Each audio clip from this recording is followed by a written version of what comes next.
Nahuatl, known informally as Aztec, is a language or group of languages of the Uto-Aztecan language family. Varieties of Nahuatl are spoken by an estimated 1.5 million Nahua people, most of whom live in central Mexico. All Nahuan languages are indigenous to Mesoamerica. Nahuatl has been spoken in central Mexico since at least the 7th century AD. It was the language of the Aztecs who dominated what is now central Mexico during the Late Postclassic period of Mesoamerican history.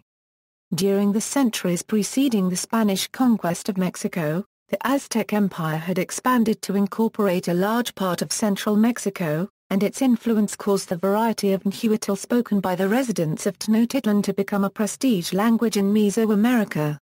At the conquest, with the introduction of the Latin alphabet, Nahuatl also became a literary language, and many chronicles, grammars, works of poetry, administrative documents and codices were written in it during the 16th and 17th centuries.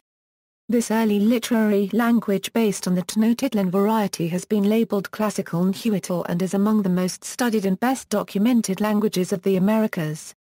Today Nahuatl varieties are spoken in scattered communities, mostly in rural areas throughout central Mexico and along the coastline.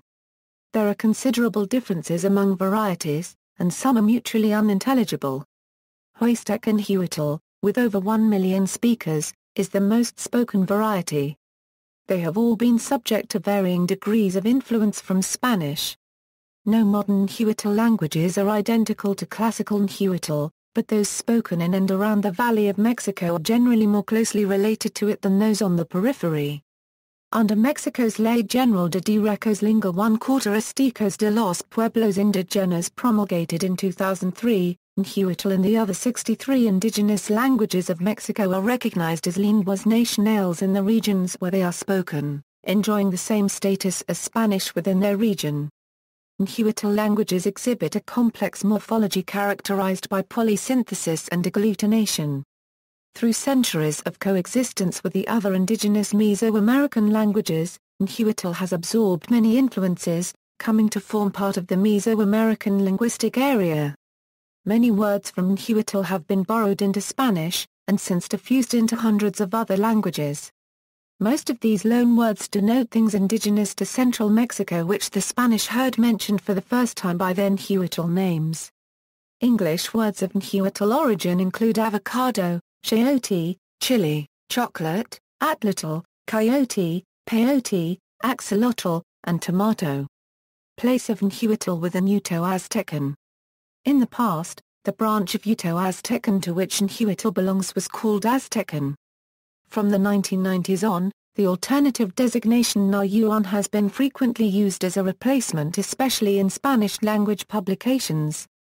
The Nahuan branch of Uto-Aztecan is widely accepted as having two divisions, General Aztec, and Posh-Utec. General Aztec encompasses the Nahuatl and Pipil languages. Posh-Utec is a scantily attested language which went extinct in the 20th century, which Campbell and Launjacker classify as being outside of General Aztec. Other researchers argue that Posh-Utec should be considered a divergent variant of the Western periphery. Nahuatl denotes at least Classical Nahuatl together with related modern languages spoken in Mexico. The inclusion of Pipil into the group is slightly controversial. While Campbell classifies Pipil as separate from the Nahuatl branch within General Aztecan, whereas dialectologists like Eunice Anger, Karen Darkine and Yolanda Lastra prefer to include Pipil in the General Aztecan branch, citing close historical ties with Eastern peripheral dialects of General Aztec. History, pre-Columbian period. On the issue of geographic origin, linguists during the 20th century agreed that the Uto-Aztecan language family originated in the southwestern United States. Evidence from archaeology and ethnohistory supports a southward diffusion across the American continent thesis, specifically that speakers of early Nahuan languages migrated from the northern Mexican deserts into central Mexico in several waves. But recently, the traditional assessment has been challenged by Jane H. Hill, who proposes instead that the Uto-Aztecan language family originated in central Mexico and spread northwards at a very early date. This hypothesis and the analyses of data that it rests upon have received serious criticism. The purported migration of speakers of the Proto-Nahuan language into the Mesoamerican region has been placed at sometime around AD 500, towards the end of the early Classic period in Mesoamerican chronology.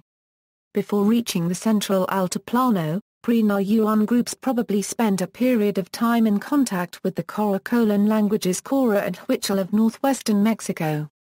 The major political and cultural center of Mesoamerica in the early Classic period was Tenochtitlan. The identity of the language, spoken by Tenochtitlan's founders has long been debated, with the relationship of Nahuatl to Tenochtitlan being prominent in that inquiry. While in the 19th and early 20th centuries it was presumed that Tenochtitlan had been founded by speakers of Nahuatl, later linguistic and archaeological research tended to disconfirm this view. Instead, the timing of the Nahuatl influx was seen to coincide more closely with Tenochtitlan's fall than its rise, and other candidates such as Totonacan identified as more likely.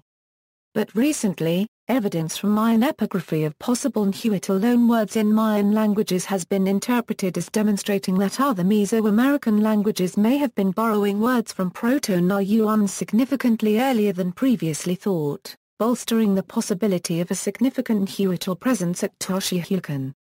In Mesoamerica, the Mayan, Oto-Manguean and Uto-Aztecan language families had coexisted for millennia. This had given rise to the Mesoamerican linguistic area. After the Nahuas migrated into the Mesoamerican cultural zone, their language too adopted some of the traits defining the Mesoamerican linguistic area. Examples of such adopted traits are the use of relational nouns, the appearance of calques, or loan translations, and a form of possessive construction typical of Mesoamerican languages. A language which was the ancestor of Pashutec split from Proto-Nahuan possibly as early as AD 400, arriving in Mesoamerica a few centuries earlier than the main bulk of speakers of Nahuan languages. Some Nahuan groups migrated south along the Central American Isthmus, reaching perhaps as far as Nicaragua. The moribund Pipil language of El Salvador is the only living descendant of the variety of Nahuatl once spoken south of present-day Mexico. Beginning in the 7th century, Nahuan speakers rose to power in central Mexico. The people of the Toltec culture of Tula, which was active in central Mexico around the 10th century, are thought to have been Nahuatl speakers. By the 11th century, Nahuatl speakers were dominant in the Valley of Mexico and far beyond, with settlements including Azcapotzalco, Culhuacan and Colula rising to prominence. Nahua migrations into the region from the north continued into the post-Classic period. One of the last of these migrations to arrive in the Valley of Mexico settled on an island in the Lake Texcoco and proceeded to subjugate the surrounding tribes. This group was the Mexica, who over the course of the next 3 centuries founded an empire named Tenochtitlan. Their political and linguistic influence came to extend into Central America, and Nahuatl became a lingua franca among merchants and elites in Mesoamerica, for example, among the Quiché copyright Maya. As Tenochtitlan grew to become the largest urban center in Central America, it attracted speakers of Nahuatl from diverse areas, giving birth to an urban form of Nahuatl with traits from many dialects. This urbanized variety of Tenochtitlan is what came to be known as Classical Nahuatl, documented in colonial times. Colonial period, with the arrival of the Spanish in 1519, the tables were turned on the Nahuatl language. It was displaced as the dominant regional language, but remained important in Nahua communities under Spanish rule. There is extensive colonial-era documentation in Nahuatl for Tlaxcala, Cuernavaca, Culhuacan, Coyoacán, Toluca and others in the Valley of Mexico and beyond. Since the 1970s, scholars working in a branch of Mesoamerican ethnohistory known as the New Philology have translated to English and analyzed a great number of this type of documentation. Since the Spanish made alliances with first the Nahuatl speakers from Tlaxcala and later with the conquered Mexica of Tenochtitlan or Aztecs, the Nahuatl language continued spreading throughout Mesoamerica in the decades after the conquest. Spanish expeditions with thousands of Nahua soldiers marched north and south to conquer new territories. Jesuit missions in northern Mexico and the southwestern U.S. region often included a barrio of Tlaxcaltec soldiers who remained to guard the mission.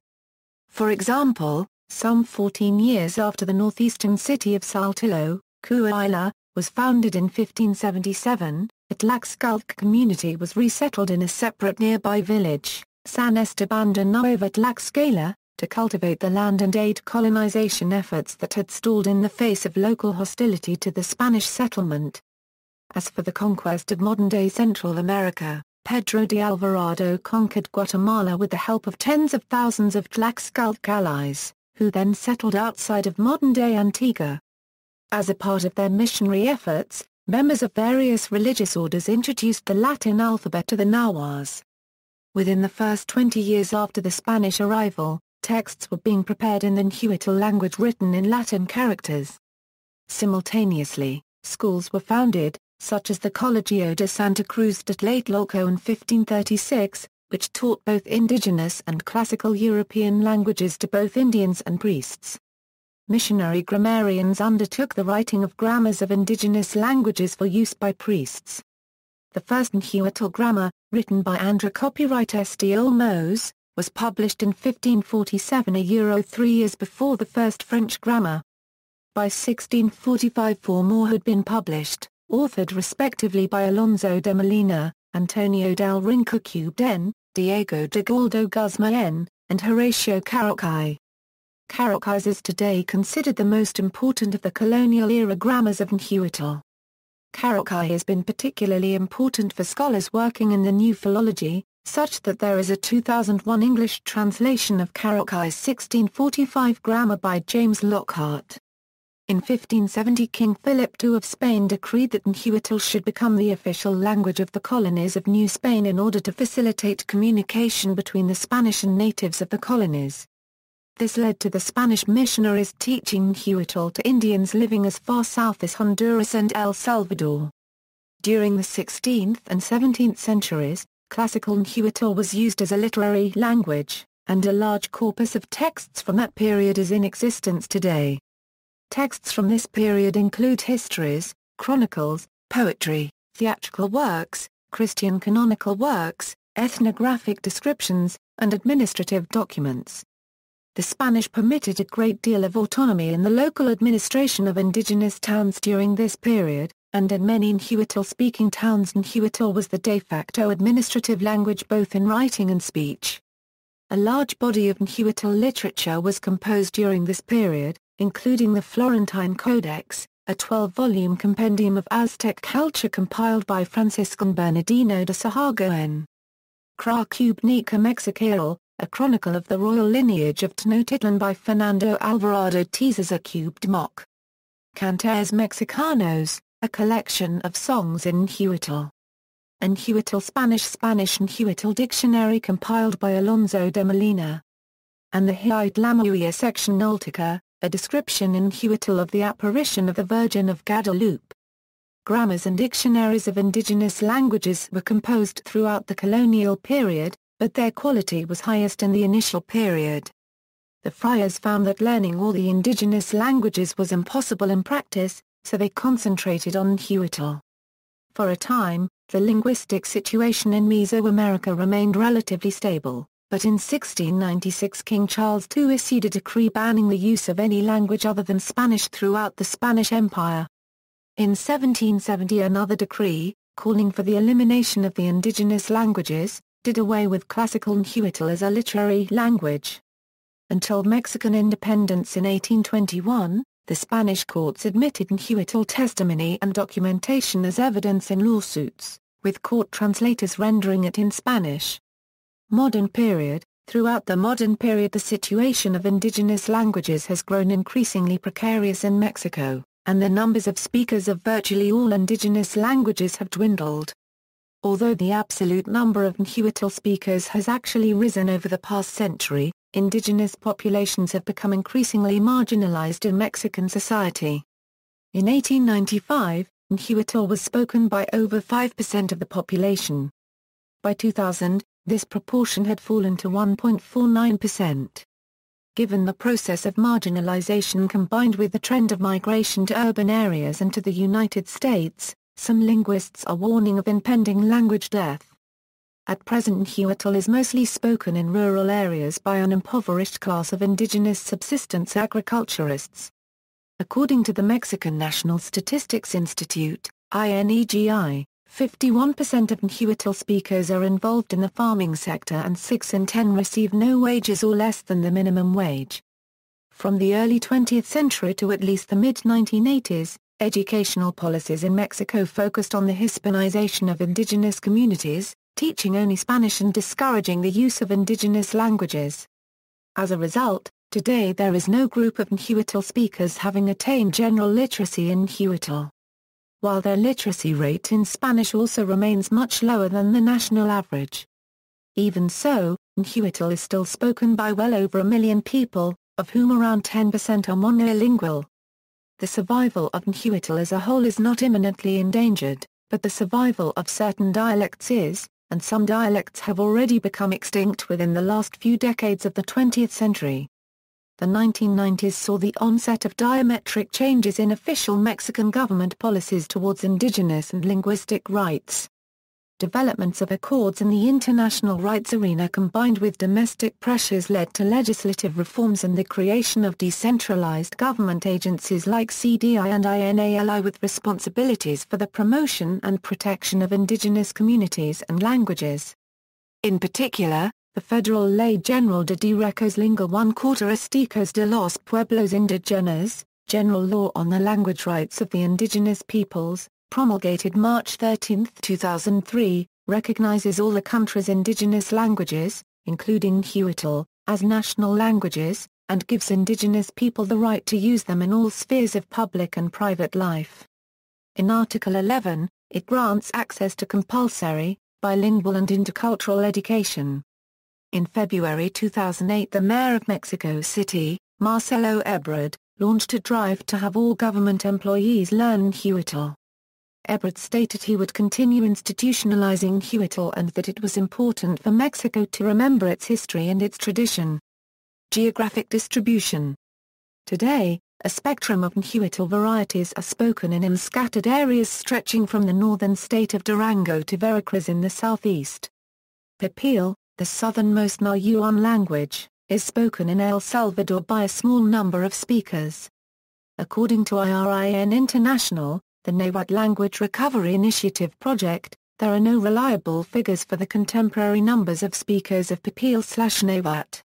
Numbers may range anywhere from perhaps a few hundred people, perhaps only a few dozen.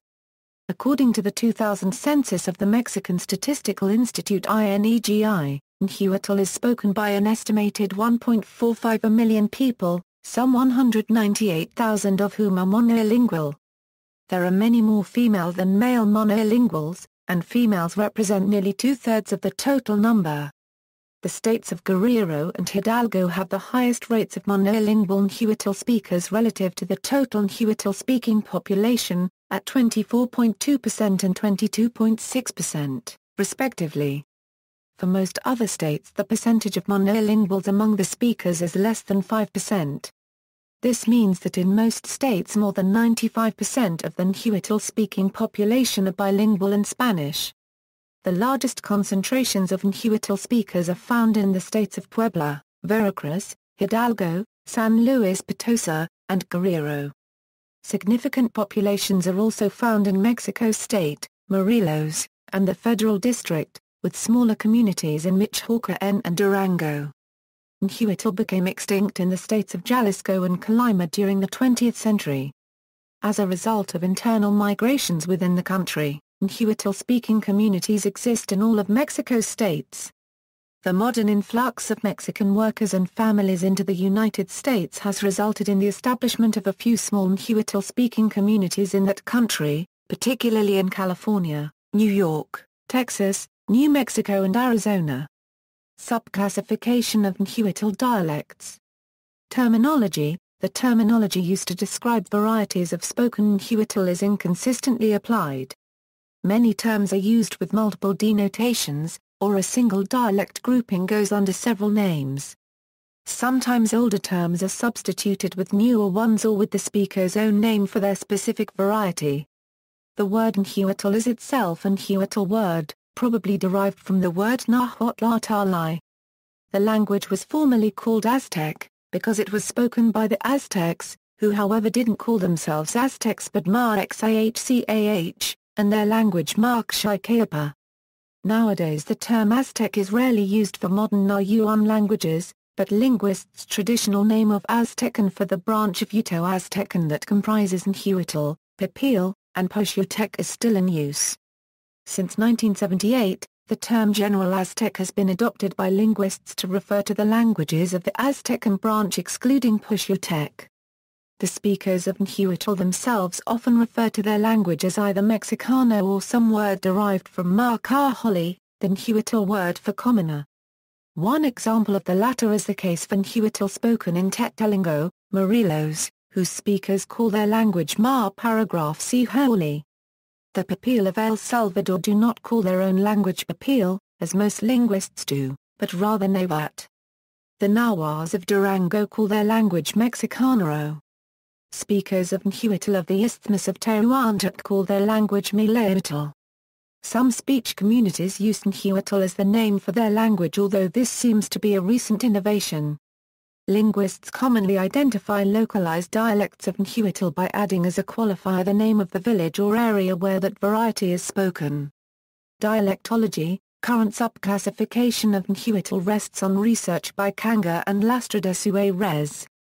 Kanga introduced the scheme of a central grouping and two peripheral groups, and Lastra confirmed this notion, differing in some details. Each of the groupings is defined by shared characteristic grammatical features which in turn suggest a shared history. Kanga originally included dialects of La Huasteca in the central group, while Lastra de Suarez places them in the eastern periphery.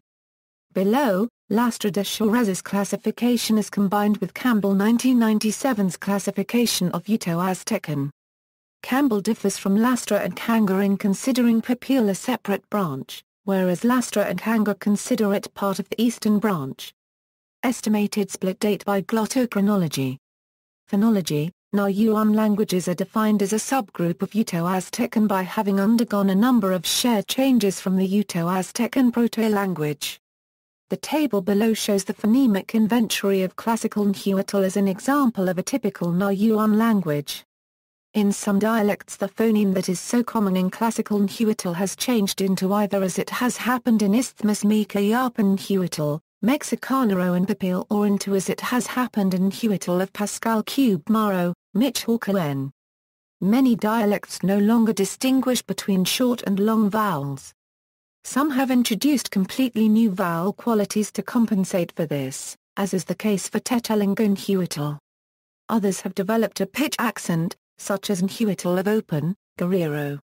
Many modern dialects have also borrowed phonemes from Spanish, such as /b, d, e, f/. Sounds. The glottal phoneme only occurs after vowels.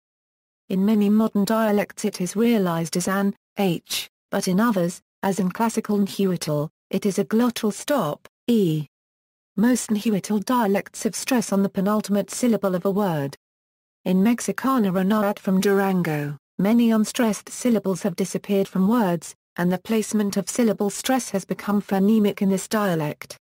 In many Nahuatl dialects vowel length contrast is vague, and in others it has become lost entirely. The dialect of Tetlalingo developed the vowel length into a difference in quality, long/eaea/ to tenth/e squared eeu/ and short/eao/ to lax/eao/. Allophony. Most varieties have relatively simple patterns of sound alternation. In many dialects the voiced consonants are devoiced in word final position, and in consonant clusters, devoices to a voiceless palatal sibilant, devoices to a voiceless glottal fricative, h, or to a voiceless labialized velar approximant, e, and devoices to voiceless alveolar lateral fricative, e. In some dialects the first consonant in almost any consonant cluster becomes h. Some dialects have productive lenition of voiceless consonants into their voiced counterparts between vowels. The nasals are normally assimilated to the place of articulation of a following consonant. The voiceless alveolar lateral affricate, T°C is assimilated after and pronounced, l. Phonotactics. Classical Nahuatl and most of the modern varieties have fairly simple phonological systems. They allow only syllables with maximally one initial and one final consonant. Consonant clusters only occur word medially and over syllable boundaries. Some morphemes have two alternating forms, one with a vowel I to prevent consonant clusters, and one without. For example, the absolutive suffix has the variant forms a Euro-T and a Euro-TL. Some modern varieties however have formed complex clusters due to vowel loss.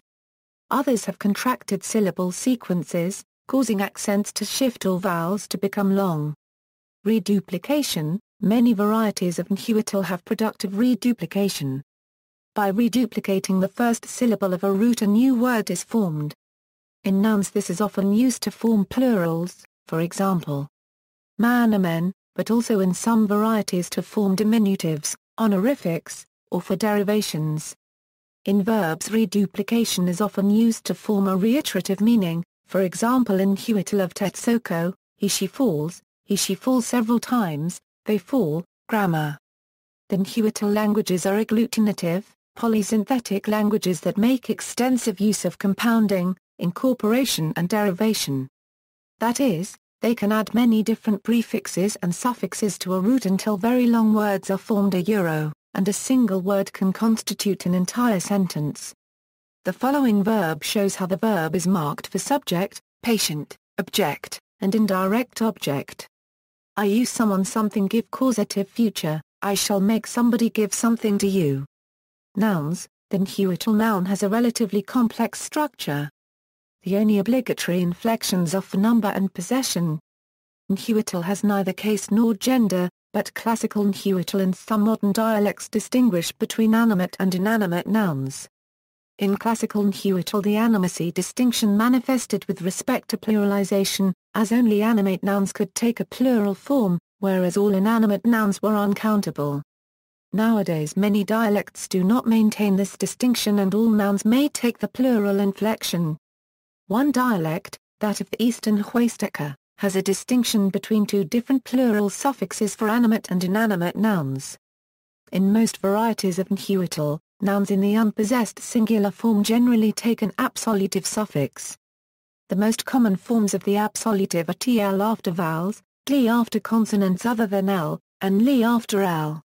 Nouns that take the plural usually form the plural by adding one of the plural absolutive suffixes tin or may, although some plural forms are irregular, or formed by reduplication. Some nouns have competing plural forms.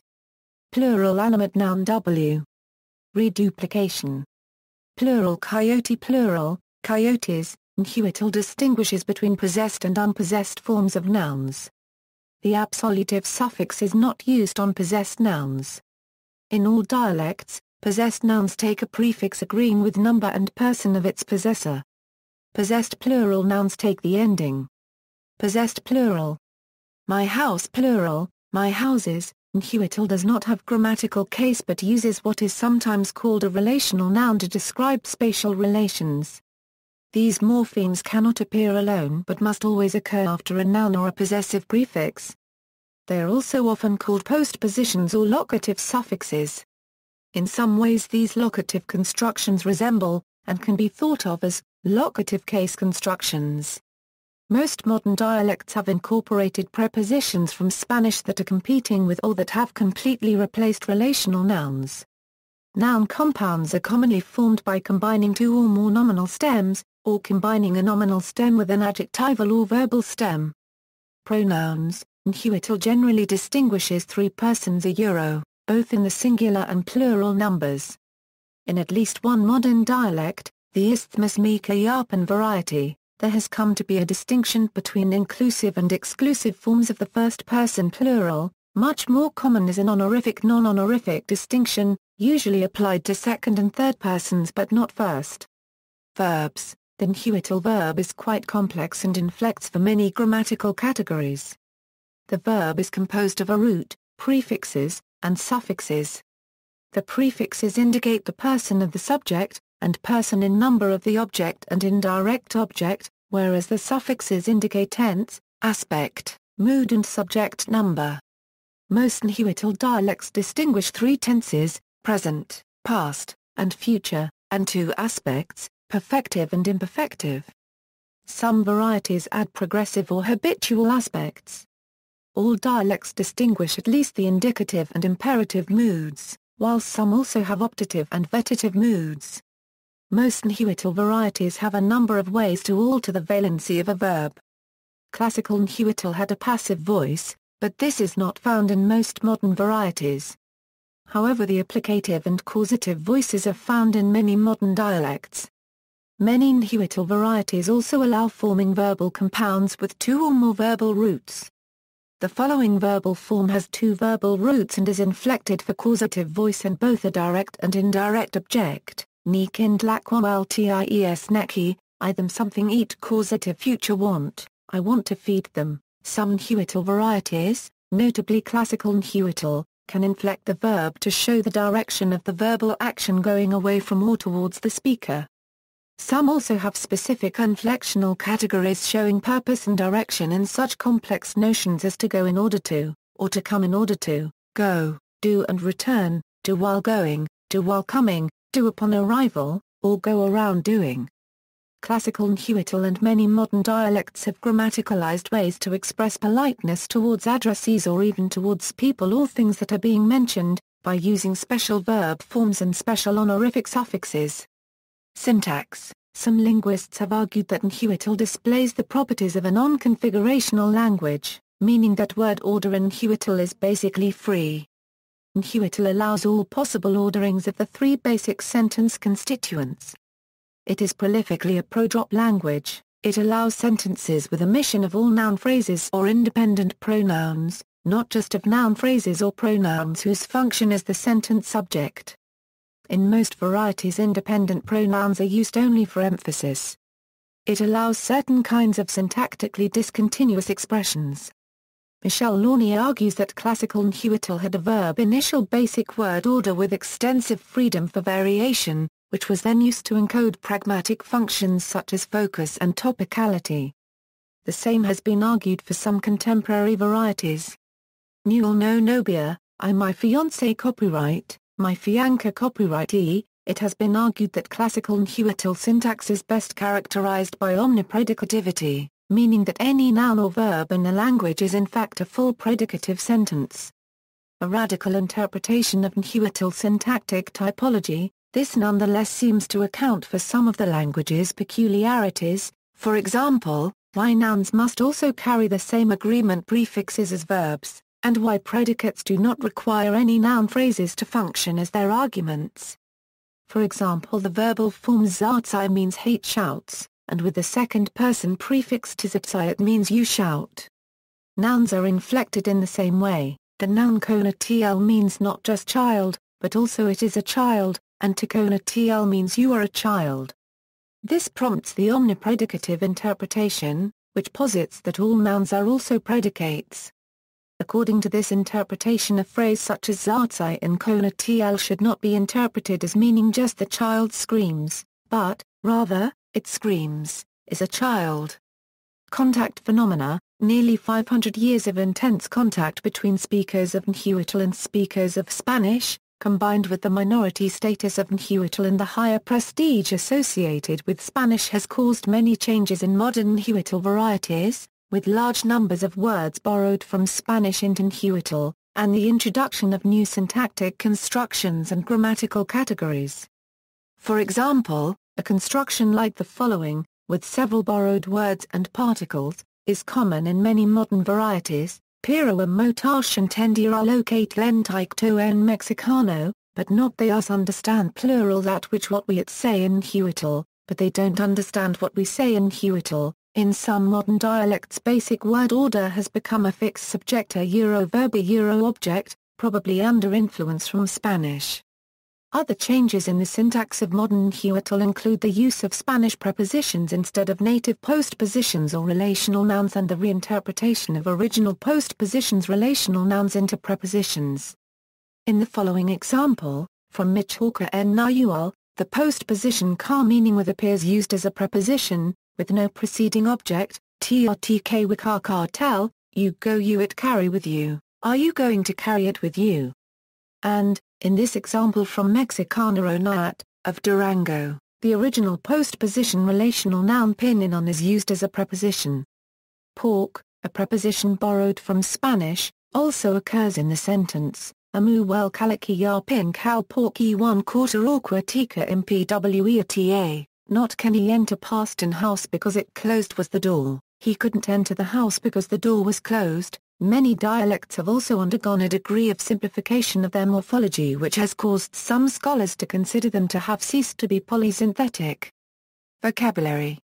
Many Nahuatl words have been borrowed into the Spanish language, most of which are terms designating things indigenous to the American continent. Some of these loans are restricted to Mexican or Central American Spanish, but others have entered all the varieties of Spanish in the world. A number of them, such as chocolate, tomato, and avocado, have made their way into many other languages via Spanish. Likewise, a number of English words have been borrowed from Nahuatl through Spanish. Two of the most prominent are undoubtedly chocolate and tomato. Other common words such as coyote, avocado and chili or chuli. The word chicle is also derived from Nahuatl's ikli sticky stuff, xicle.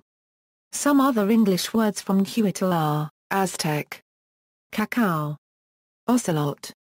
In Mexico, many words for common everyday concepts attest to the close contact between Spanish and Nahuatl, so many in fact that entire dictionaries of Mexicanismos have been published tracing Nahuatl etymologies, as well as Spanish words with origins in other indigenous languages. Many well-known toponyms also come from Nahuatl, including Mexico and Guatemala. Writing and literature. Writing. Pre-Columbian Aztec writing was not a true writing system, since it could not represent the full vocabulary of a spoken language in the way that the writing systems of the Old World or the Maya script could. Therefore, Aztec writing was not meant to be read, but to be told. The elaborate codices were essentially pictographic aids for memorizing texts, which include genealogies, astronomical information, and tribute lists.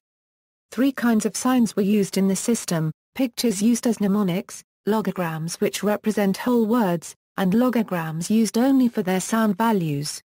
The Spanish introduced the Latin script, which was used to record a large body of Aztec prose, poetry and mundane documentation such as testaments, administrative documents, legal letters, etc.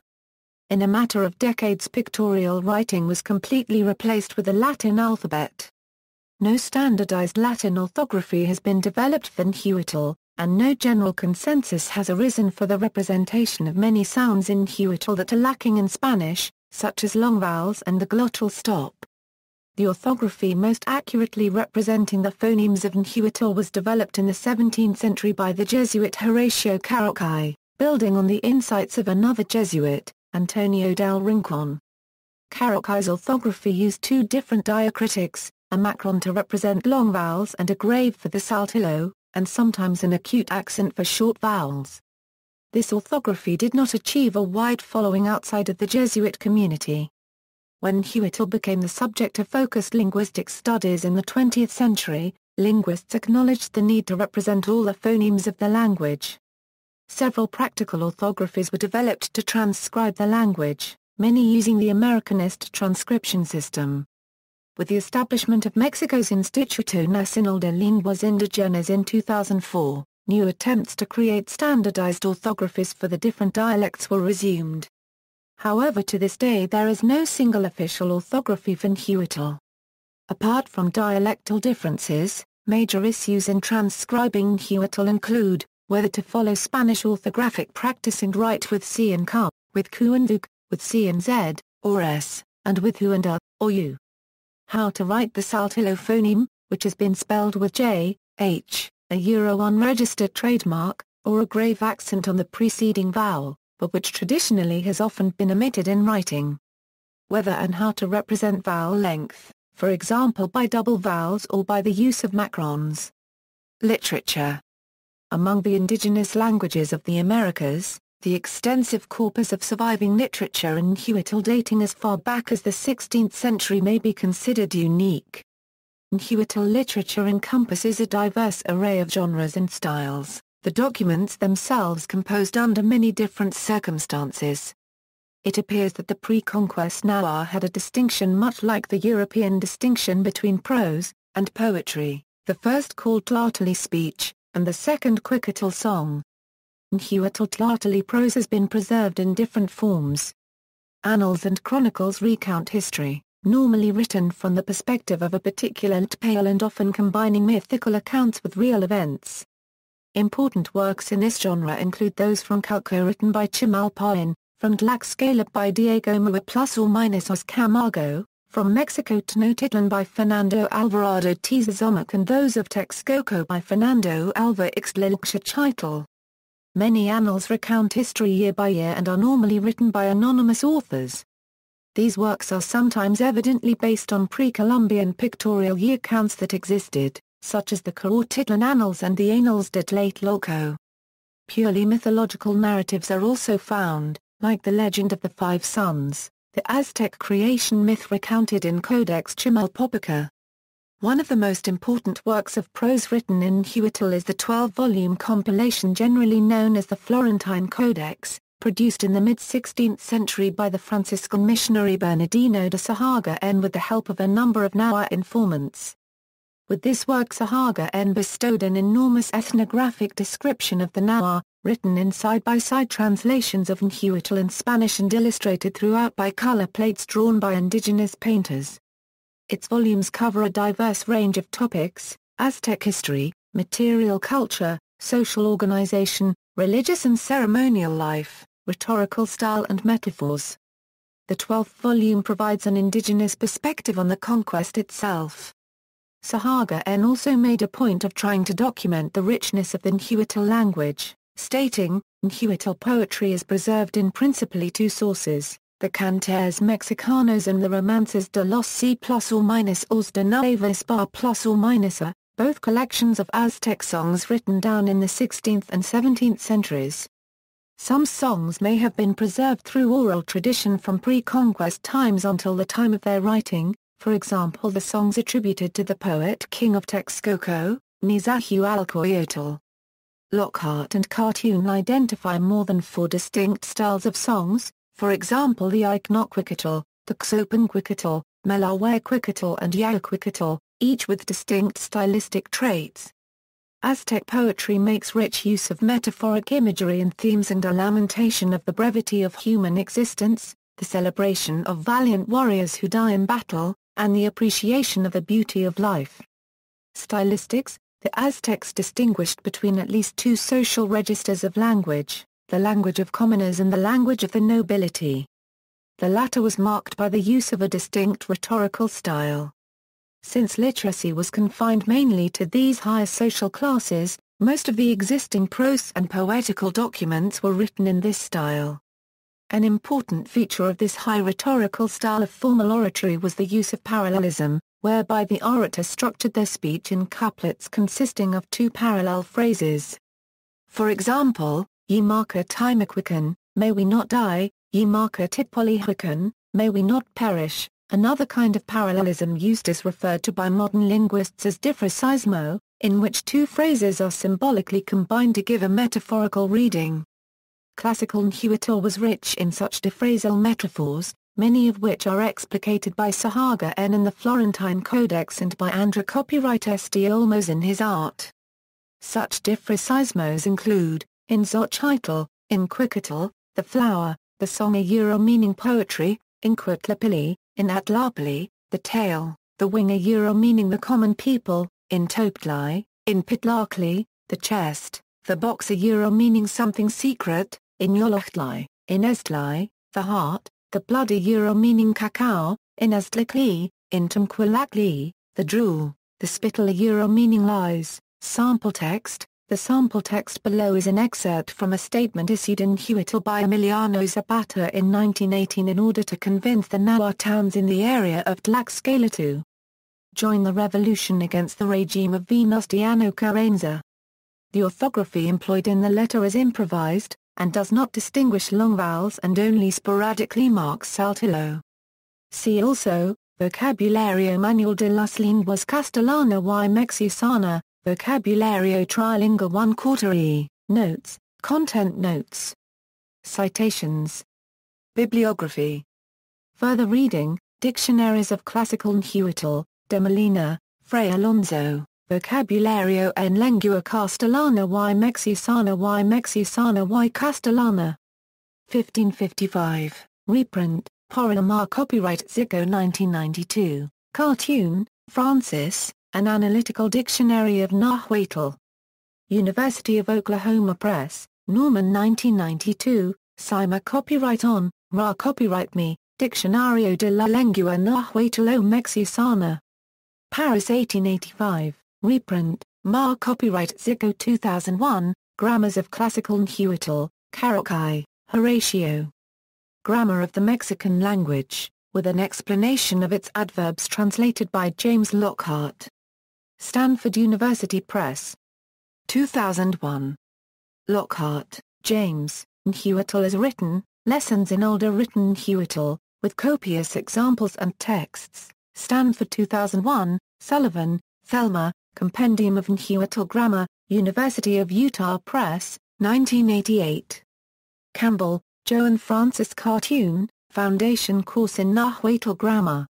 Austin 1989, Lawney, Michelle. Introductio cubed en la lengua y a la literatura Nahuatl. Ma copyright Zico df Nam. 1992. An Introduction to Classical Nahuatl, English translation adaptation by Christopher Mackay, 2011, Cambridge University Press. Andrews, J. Richard. Introduction to Classical Nahuatl, University of Oklahoma Press, 2003, Modern Dialects, Ronald W. Lawnjacker, Studies in Uto-Aztecan Grammar 2, Modern Aztec Grammatical Sketches, Summer Institute of Linguistics Publications in Linguistics, 56. Dallas, Texas, Summer Institute of Linguistics and the University of Texas at Arlington, PPA 1/140. ISBN 0-88312-072-0. OCLC 6086368. 1979. Kanga, Una. Mexicana de la Sierra Madre Occidental, Archivo de Lenguas Indigenas de Mar copyright Zico, No. 24. Mar copyright Zico DFL Colegio de Mar copyright Zico. ISBN 968-12-1041-7. OCLC 49212643. 2001, Campbell, Lyle. The Pipil Language of El Salvador, Mouton Grammar Library. Berlin, Mouton Publishers 1985. ISBN 0-89925-040-8. OCLC 13433705. Woldremuth, Cal.